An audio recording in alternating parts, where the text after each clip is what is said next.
রাজধানীর Mohakhali eureka enterprise petrol ও CNG filling স্টেশনের আগুন নিয়ন্ত্রণে এনেছে ফায়ার সার্ভিস। রোববার সন্ধ্যায় পাম্পে দাঁড়ানো তেলবাহী গাড়ি থেকে ট্যাঙ্কে তেল নামানোর সময় এই আগুন লাগে। এই ঘটনায় একজন অগ্নিদগ্ধ হয়ে বার্ন ইনস্টিটিউটে চিকিৎসাধীন আছেন।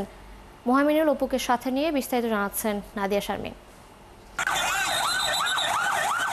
রোববার সন্ধ্যা 7:15টার দিকে মহাখালী রেলগেটের কাছে ইউরেকা এন্টারপ্রাইজ নামের ওই ফিলিং স্টেশনে দাঁড়ানো তেলবাহী লরিতে আগুন লাগে।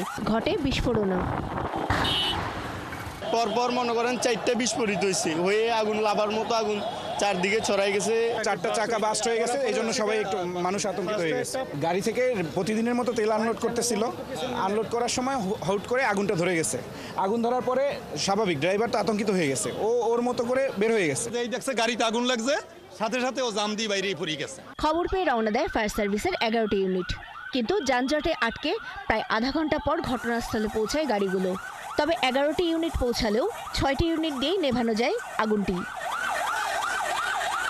অকটেনের আগুন আমরা আমাদের সর্বোচ্চ যে চেষ্টা ছিল, আমরা ফোম ব্যবহার করে এবং আমাদের যে এক্সপার্ট ফায়ার ফাইটার এবং দেশে বিদেশে যারা প্রশিক্ষিত তেলের আগুন নিয়ে কাজ করছে এবং ট্রেনিং নিয়ে আসছে, তারা সহ আমরা আগুনটা উইথিন 10 মিনিটসের মধ্যে আমরা আগুনটা নিয়ন্ত্রণ আনতে সক্ষম হয়েছি। এবং নিয়ন্ত্রণের কারণে আশেপাশের যে ভবনগুলো আছে এবং যে পেট্রোল পাম্পের আর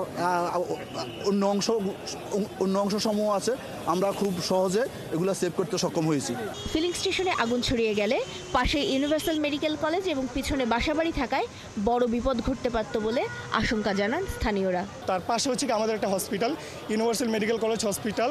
মানে এখান থেকে যদি কোনো রকমভাবে আগুনটা হসপিটালে যেত, তাহলে হসপিটালের রোগীজন এমনিতেই অনেক আতঙ্কে ছিল, তাহলে হসপিটাল অবস্থা আর অনেক খারাপ হতো। অগ্নিকাণ্ডের ফলে ফিলিং স্টেশনের সামনে দিয়ে মহাখালী থেকে জাহাঙ্গীর গেটের পথে যান চলাচল বন্ধ হয়ে যায়। মহাখালী ফ্লাইওভারের একপাশেও যান চলাচল বন্ধ থাকায় দেখা দেয় তীব্র যানজট। নাদিয়া শারমিন, 71, ঢাকা।